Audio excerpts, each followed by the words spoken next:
KPM.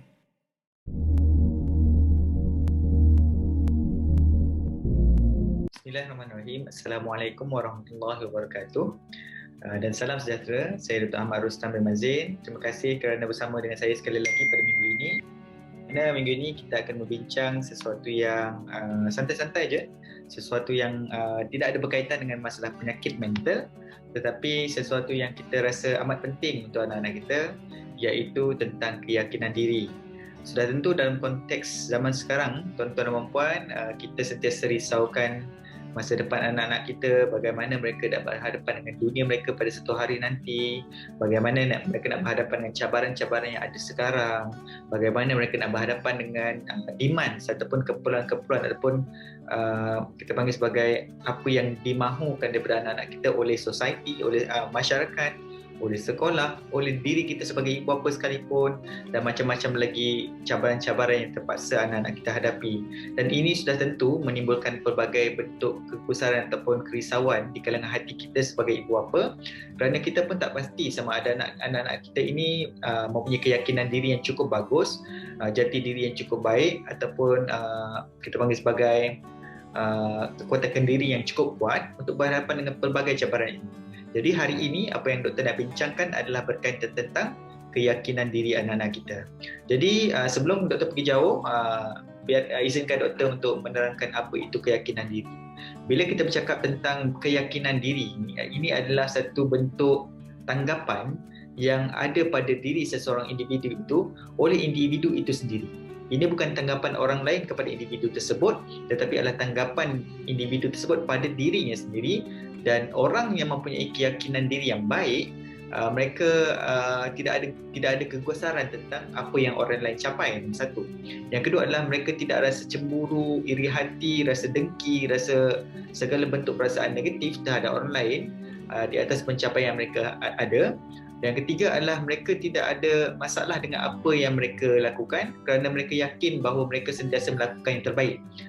Bukan maksudnya mereka tak mahu berusaha, bukan maksudnya mereka jenis yang cincai ataupun halabalai, tetapi mereka tahu apa yang mereka lakukan, mereka hargai apa yang mereka capai, dan mereka sentiasa ada motivasi untuk kehadapan dan untuk memperbaiki situasi. Jadi inilah yang kita katakan sebagai seseorang yang mempunyai keyakinan diri. Sudah tentu bila kita bercakap tentang keyakinan diri, sudah tentu orang akan tanya, doktor, apakah agak-agak faktor yang boleh mengakibatkan seorang anak itu tidak mempunyai keyakinan diri yang tinggi, ataupun seorang individu itu tidak mempunyai keyakinan diri yang tinggi. Dan mengikut salah satu dapatan yang saya baca di internet, di media sosial dan sebagainya, salah satu kajian yang dilakukan oleh Australia ataupun salah satu fakta yang diberikan oleh salah satu government agency di Australia menyatakan bahawa ada beberapa faktor yang boleh mengakibatkan seseorang itu tidak mempunyai keyakinan diri yang bagus. Yang pertama sekali, yang paling penting sekali adalah apabila mereka tidak dibesarkan dalam keluarga yang happy dan keluarga yang seronok, gembira, harmoni, di mana mungkin kedua-dua ibu bapa mereka ataupun orang-orang yang berdekatan mereka sangat kritikal dengan apa yang mereka lakukan. Maksudnya semua benda pun nak kritik, semua benda pun berbentuk negatif. Cara kita nilai anak kita dan sebagainya, ini boleh mengakibatkan mereka merasa tidak seronok, tidak bahagia semasa kanak-kanak, dan ia akan mempengaruhi bagaimana mereka besar nanti dan memberikan pengaruh kepada keyakinan diri mereka. Yang kedua adalah pencapaian mereka ketika di sekolah. Ini sebenarnya bagi saya bergantung sepenuhnya kepada bagaimana tanggapan orang lain terhadap pencapaian mereka di sekolah ataupun pencapaian mereka dalam masyarakat. Sebab kalau kita bercakap tentang poor academic performance ataupun pencapaian akademik yang rendah di kalangan anak-anak kita, ada ibu bapa tidaklah begitu kisah, tetapi ada ibu bapa yang sangat kritikal dengan pencapaian akademik yang tidak bagus di kalangan anak mereka. Jika tidak pun ibu bapa yang sangat kritikal, mungkin ahli keluarga lain yang kritikal.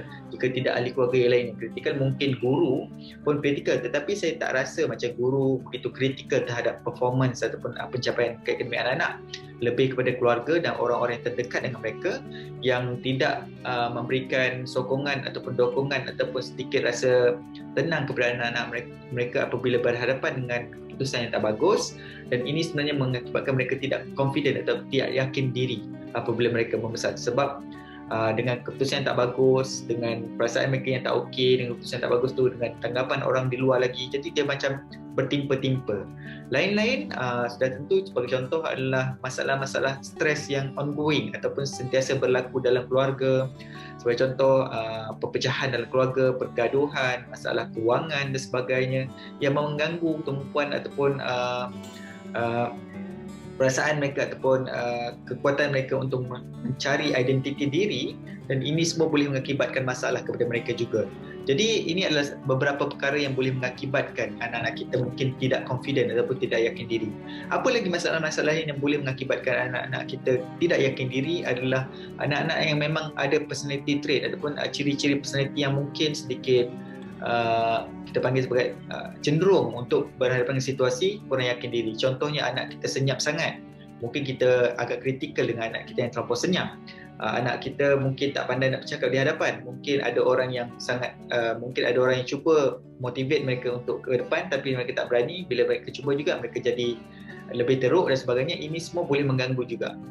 Maksudnya ciri-ciri personality ataupun adanya masalah-masalah psikiatri yang mungkin tak pernah didiagnosa. Contohnya seperti separation anxiety disorder yang mungkin tuan-tuan dan puan-puan pernah dengar, masalah dengan pergi ke sekolah, keyakinan pergi sekolah, masalah bully dan sebagainya, masalah penampilan diri dan sebagainya. Ini semua boleh menyumbang kepada isu kurangnya keyakinan diri. Jadi tuan-tuan dan puan-puan, nanti kita akan pergi ke segmen kedua di mana saya akan membincangkan dengan lebih lanjut berkaitan dengan masalah keyakinan diri ini. Nantikan. Didik TV KPM. Didik TV KPM. Okey, baiklah tuan-tuan dan puan-puan, dalam segmen kedua ini saya akan menerangkan apakah ciri-ciri seorang yang tidak yakin diri. Yang pertama sekali adalah mereka ini sangat kritikal terhadap diri mereka sendiri. Maksudnya mereka ni nampak diri mereka tak bagus, mereka rasa macam mereka tak cukup hebat, tak cukup pandai, tak cukup baik, segala benda yang berbentuk kritikal terhadap diri mereka sendiri. Walaupun mereka telah mencapai sesuatu, mereka akan rasa alah ini tak sengaja je, alah ini nasib je, ini bukan aku punya usaha, ini bukan aku punya kekuatan, ini bukan aku punya kelebihan, ini bukannya aku punya keistimewaan, ini nasib. Mereka sentiasa, orang putih kata downplay ataupun macam tak mahu. Dia bukan masalah dia dia angkat masuk bangku angkat sendiri. Dia bukan masalah begitu. Dia lebih kepada memang dia tak yakin dengan diri sendiri. Bukan dia merendah diri. Bukan jenis begitu. Mereka memang tak confident. Orang yang merendah diri berbeza dengan orang yang merendah-rendahkan diri. Dalam konteks orang yang kurang keyakinan diri ini, mereka merendah-rendahkan diri sendiri. Dan mereka sentiasa merasakan bahawa mereka tak cukup bagus berbanding dengan orang lain. Bukan mereka merendahkan diri, tapi memang rasa macam orang lain semua bagus, dia seorang je tak bagus. Kemudian biasanya bila bercakap tentang diri sendiri, mereka menggunakan perkataan-perkataan yang negatif bila bercakap tentang diri sendiri. Contohnya, aku ni tak pandai, aku ni buruk, aku ni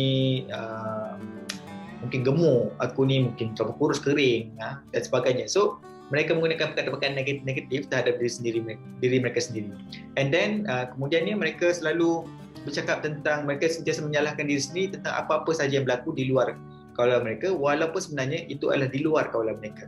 Jadi mereka ini tak confident sampai tahap, tak yakin sampai tahap benda yang berlaku kat luar pun mereka dah salahkan diri mereka sendiri.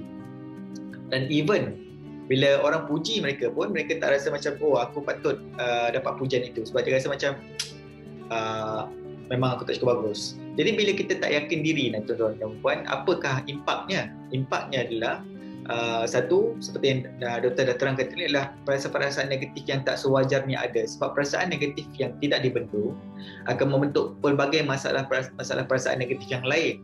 Sebagai contohnya masalah kemurungan, masalah anxiety ataupun kegelisahan, keresahan dan kegusaran, masalah kemarahan, masalah malu yang tidak bertempat, masalah perasaan bersalah kepada segala benda. Ini juga mengakibatkan akhirnya akan ada isu dengan relationship, isu dengan perhubungan dengan orang lain, orang sekitar, rakan sekerja, rakan sekelas, rakan seuniversiti dan sebagainya, dan mengakibatkan seseorang itu tidak yakin untuk mencuba benda baru. Dan ada di kalangan mereka cuba untuk jadi perfect ataupun perfectionist, tetapi nampak macam yang terbeban adalah diri mereka sendiri. Sebab mereka nak cuba macam nak terbaik sangat, tapi dia pun tak tahu dekat mana limitasinya, di mana hadnya, dan ini membebankan mereka sendiri. dan mereka risau tentang apa orang cakap pasal diri mereka. Dan bila seseorang itu risau tentang apa yang orang cakap tentang diri mereka, sudah tentu keadaan memang tak cukup bagus lah. Sebab masalahnya kalau kita risau dengan segala apa yang orang cakap pasal kita, memang kita tak rasa macam confident pun untuk mencuba apa-apa yang baru. Jadi ini adalah masalah yang kita risaukan. Apa lain lagi bila kita ada masalah dengan keyakinan diri ni, tuan-tuan dan puan, adalah kita ni kurang, orang putih panggil resilience, perkataan bahasa Melayu adalah keliutan. Dia tak ada daya tahan, tak ada daya untuk bangkit semula bila jatuh. Bila ada masalah dalam kehidupan mereka, mereka tidak mampu bangkit dengan cara yang terbaik. Mereka akan jatuh dan terus jatuh, dan ini mengakibatkan mereka ada kebarangkalian untuk mengabaikan mereka punya apa yang penting dalam hidup mereka. Mereka tak tahu apakah keutamaan dan kehidupan mereka, dan macam-macam perkara yang mungkin mengganggu muamalat mereka dengan orang lain dan sebagainya. Jadi kita nampak bahawa bila seseorang ini ada masalah keyakinan diri ni, dia juga boleh menyumbang kepada masalah kesihatan mental. Di mana masalah-masalah kesihatan mental yang saya sebutkan tadi, contohnya macam anxiety, depression, mungkin juga masalah-masalah yang berkaitan dengan neurosis, contohnya macam social anxiety. Kalau tuan-tuan dan puan mungkin pernah dengar perkataan social anxiety, ini semua boleh menjadi masalah jika masalah keyakinan diri ini tidak diperbetulkan dengan cara baik. Dan sudah tentu sebagai ibu bapa, kita cuba nak cari bagaimanakah cara untuk menyelesaikan masalah ini, sebab kita tak mahu anak-anak kita membesar dalam keadaan yang tidak confident. Ke mana-mana pun kita nak kena bantu mereka. Sebelum ni Doktor ada bincang tentang isu masalah generasi strawberry. Di mana generasi itu memang tak boleh nak berdiri dengan sendirinya. Kita nak anak-anak kita berdiri dengan diri sendiri, yakin diri, mampu untuk ke hadapan tanpa ada masalah, dan pada masa yang sama mereka boleh bermuamalat dengan orang lain tanpa ada perasaan iri, negatif dan sebagainya. Kerana perasaan negatif terhadap orang lain itu sebenarnya dia bukanlah membawa kebaikan kepada diri mereka. Sebab dalam konteks ini, tuan-tuan dan puan, cemburu mereka itu tidak membawa kebaikan. Dia bukan cemburu untuk bersaing, tetapi cemburu hanya sekadar cemburu kerana orang ada, aku tak ada. Dan ini adalah satu masalah yang kita kena betul-betul atasi sebelum anak-anak kita membesar menjadi orang-orang sebegini. Mungkin perkara pertama yang mungkin doktor boleh bantu tuan-tuan dan puan adalah kita kena check diri kita dulu. Sebagai ibu bapa ni, kita macam mana sebenarnya? Adakah kita ni jenis yang selesa dengan diri kita sendiri? Sebab salah satu petanda keyakinan diri adalah keselesaan kepada diri sendiri. Kalau tuan-tuan dan puan-puan pun tak selesa dengan diri tuan-tuan dan puan, bagaimana kita nak membantu anak-anak kita untuk selesa dengan diri mereka sendiri?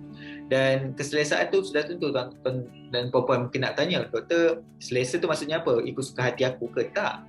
Maksudnya ialah selesa tu dalam konteks bermasyarakat, dan konteks individu, dan konteks kerohanian dan sebagainya, tanggapan pada diri sendiri dan sebagainya, apa yang kita buat seharian, semuanya adalah sesuatu yang selesa untuk diri kita dan selesa untuk orang lain. So dalam konteks mental ni tuan-tuan dan puan, apa perasaan kita sebenarnya boleh mempengaruhi perasaan orang lain juga. Sebab bila kita, contohnya kita tak confident, kita tidak yakin diri, kita akan menunjukkan sifat seorang yang tidak confident, tak yakin diri dan sebagainya. Dan ini boleh didasari oleh orang lain. Dan kalau kita sebagai ibu bapa tak confident, tak yakin diri dengan diri kita, anak-anak kita akan belajar daripada kita. Ini adalah contoh yang mungkin boleh kita katakan tak bagus lah untuk anak-anak kita, sebab kita yang sepatutnya memberikan mereka keyakinan dan menunjukkan bagaimana seseorang yang yakin, bagaimana seorang individu yakin, ataupun bagaimana seorang dewasa yang yakin. Tidak kisahlah kita ni kerja apa. So benda-benda ni tuan-tuan dan puan, kita kena betul-betul jaga. Sebab bagi saya, apa-apa pun berkaitan dengan anak-anak, kita kena mulakan dengan diri kita dulu. Tak perlu kita nak bagi contoh orang lain, anak-anak orang lain sebagainya. Kita mulakan dengan diri kita, tunjukkan benda yang bagus berkaitan dengan diri kita, dan kemudian kita boleh bantu anak-anak kita untuk confident. So itu yang penting kan, sebab anak-anak kita adalah aset kepada generasi yang akan datang. Dia bukan aset kepada diri kita saja. Mungkinlah ada orang beranggapan bahawa okey, dah besar-besar, dah tua-tua ni, anak aku akan jaga aku. Itu adalah sesuatu yang bukannya sesuatu yang pasti. Tapi yang pasti yang kita boleh nakkan anak-anak kita lakukan adalah bermanfaat kepada masyarakat dia, dan juga bermanfaat kepada kita, insya-Allah membantu kita bila kita dah tua-tua nanti. Which is actually kita tak boleh demand macam tu, tetapi kita orang tua-tua kata tumpah kasih lah bila dah tua nanti kan. Okay, jadi next dalam segmen seterusnya, doktor akan bincangkan tentang apakah teknik-teknik atau tips-tips, petua-petua yang kita boleh gunakan untuk membantu anak-anak kita untuk menambahkan keyakinan diri mereka. Nantikan nanti ya. Didik TV KPM. Didik TV KPM. Okey. So sekarang ni Dr. pergi kepada topik yang terakhir sekali, ialah apakah petua-petua yang kita boleh gunakan sebagai ibu bapa untuk membantu anak-anak kita supaya lebih yakin kepada diri mereka sendiri ya. Sudah tentu yang tadi Doktor dah tekankan bahawa kita kena mulakan dengan diri kita sendiri. Itu yang pertama sekali. Yang kedua, kalau kita dengar betul-betul apa yang Doktor dah katakan tadi adalah berkaitan tentang bagaimana cara kita bercakap dengan anak-anak kita. Sudah tentu dalam konteks anak-anak kita ada benda yang kita nak betulkan, ada benda yang kita nak tambah baik, ada benda yang kita nak hentikan dan sebagainya. Dan teknik komunikasi antara kita dan anak-anak itu sangat penting. Dalam konteks kita untuk membantu anak-anak kita kena yakin diri adalah bukan dengan cara menggunakan kritikan-kritikan pedas, panggilan-panggilan yang tidak molek terhadap anak-anak kita, ataupun cara kritikan yang tidak kita panggil sebagai tidak berasas. Kenapa doktor cakap tidak berasas? Kerana kadang-kadang kita cakap anak tak pandai, anak tak rajin dan sebagainya, kita tak bagikan explanation kepada, tak bagikan penerangan apa yang dimaksudkan aku malas, atau kau ni malas sangat, atau kau ni tak rajin, ataupun kau ni tak pandai, ataupun apa saja. Kita bagi kenyataan yang sangat umum dan mengharapkan anak-anak kita faham. Sebagai contoh, macam kau ni dah kenapa malas? Kau ni dah kenapa malas? Mungkin bagi kita nampaklah isunya malas baca buku contohnya. Tetapi kita tak memberikan apakah sebenarnya yang kita mahukan. Jadi mesej-mesej yang tidak jelas ni tuan-tuan boleh mengganggu anak-anak kita juga, sebab mereka tak faham apa yang kita nak. Yang mereka terima adalah perkataan negatif yang sampai pada mereka, itu aku malas, aku ni tak bagus, aku ni tak pandai, aku ni apa-apa dan sajalah perkataan negatif. So, cara kita berkomunikasi dengan anak-anak tu kena kurangkan self-kritik, kena kurangkan kritikan-kritikan yang tidak membina. Kita kena tunjukkan apa yang bagus dulu pada anak kita, dan kemudian kita bagi mereka ruang untuk tengok apa kelemahan mereka. Maksudnya kita ajar anak-anak kita untuk kenal pasti diri sendiri, apa yang aku boleh improve, apa yang boleh aku perbaiki dan sebagainya. Kita bina keyakinan mereka untuk mereka cari kekuatan diri. Dan kita sebagai bapa, kita pandu mereka jika itu yang betulnya. Mungkin kita kata ini adalah perkara yang betul. Sebagai contoh macam kita katakanlah sebagai contoh yang mudah sajalah untuk semua orang, anak-anak kita baru lepas exam dan kita tahu bahawa mereka kurang perhatian, memberikan perhatian sebelum peperiksaan. Maksudnya dia orang main-main dan sebagainya, dan kita nampak perkara itu. Kebanyakan masa kita akan, bila keputusan keluar dan tak bagus, kita itulah kau main banyak sangat kan. Tetapi kritikan begitu tidak membantu mereka untuk berkembang. Apa yang membantu untuk mereka berkembang ialah bila keputusan keluar, kita tanya dia orang, okey, apa masalah dia? Kan, di mana silapnya? Macam mana nak perbaiki situasi ini? So soalan-soalan ini sebenarnya berbentuk open question. Maksudnya soalan-soalan terbuka yang boleh membantu anak-anak kita sendiri yang mengenal pasti, okey, kat mana yang aku boleh perbaiki, kat mana yang aku boleh tambah baik, yang kat mana aku kena kurangkan, dan kat mana aku kena apa-apa saja. Jadi dia akan fikir sendiri. Jadi kita sebagai bapa, kita bagi contoh-contoh macam, okey, dulu masa ayah sekolah gini. Okey, macam ni, what do you think? Kita tanya pendapat dia. Walaupun mungkin anak kita kecil, tanya pendapat mereka supaya mereka rasa selesa untuk bertanya pendapat pada kita, nombor satu. Yang kedua ialah memberikan pendapat mereka, nombor dua. Yang ketiga adalah mereka rasa mereka dihargai. Sebab anak-anak yang dihargai akan membentuk individu yang yakin diri. Sebab mereka rasa aku sentiasa dihargai. Bukan kita manjakan cerita lain pula. Tetapi kita appreciate atau menghargai apa-apa sahaja kekuatan mereka, mungkin kelemahan mereka yang kita boleh perbaiki ataupun mungkin susah nak perbaiki. Jadi kita menghargai mereka sebagai seorang individu yang akan membesar sebagai seorang dewasa yang kita harapkan bermanfaat kepada semua orang. Yang seterusnya, ibu bapa kena kurangkan perasaan risau ni. Kita kena berikan anak-anak kita sedikit ruang untuk teroka sendiri apa yang mereka mahukan. Yang pertama. Yang kedua adalah memberikan mereka ruang untuk tersilap. So ada ibu bapa yang terlampau strict, tak boleh silap sikit anak-anak ni. Semua benda kena betul, kena ikut betul-betul sampai anak-anak ni rasa macam terperangkap. Mungkin pada peringkat awal masa kanak-kanak mereka tak rasa itu adalah perangkap, tetapi bila mereka dah membesarkan, mereka tak mampu untuk macam orang putih kata express themselves, sebab mereka sentiasa dikongkong dan dihalang daripada melakukan apa-apa sebab ibu bapa tak pernah confident dengan diri mereka. Sudah tentu dalam konteks ini mungkin tuan-tuan dan puan-puan akan persoalkan, kami risaukan keselamatan. Jadi itu adalah tanggungjawab kita sebagai ibu bapa, pastikan mereka selamat, tetapi bukanlah memastikan mereka selamat. Itu bermakna bahawa kita kena sekat mereka daripada apa-apa saja. Seterusnya adalah kita tunjukkan contoh tauladan yang baik di sekeliling mereka yang boleh mereka jadikan sebagai orang panggil sebagai nak kata idola pun tak juga, tapi contoh yang mereka boleh tengok dan tiru depan mata mereka. Dan seterusnya, apa lagi yang kita boleh buat adalah perbanyakkan aktiviti-aktiviti yang boleh memberikan keyakinan. Pujian pun tuan-tuan dan puan, pujian tu kena ada maksudnya, kena ada kita panggil sebagai deskripsinya ataupun penerangannya. Okey, puji ni apa dia? Bukan sekadar pandai, apa benda yang pandai tu kan? Oh, anak ayah pandai menulis, anak ayah pandai membaca, name it. Supaya mereka ni belajar, oh ini is good thing, ini adalah bad thing, ini bagus, ini tak bagus dan sebagainya. Begitu. Jadi anak-anak kita tak jadi confused, tak tahu apa yang berlaku dan sebagainya.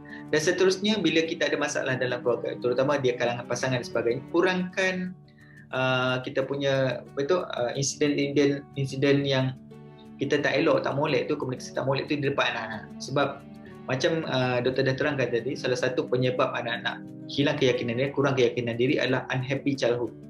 Kehidupan anak-anak yang, kanak-kanak yang tidak menggembirakan.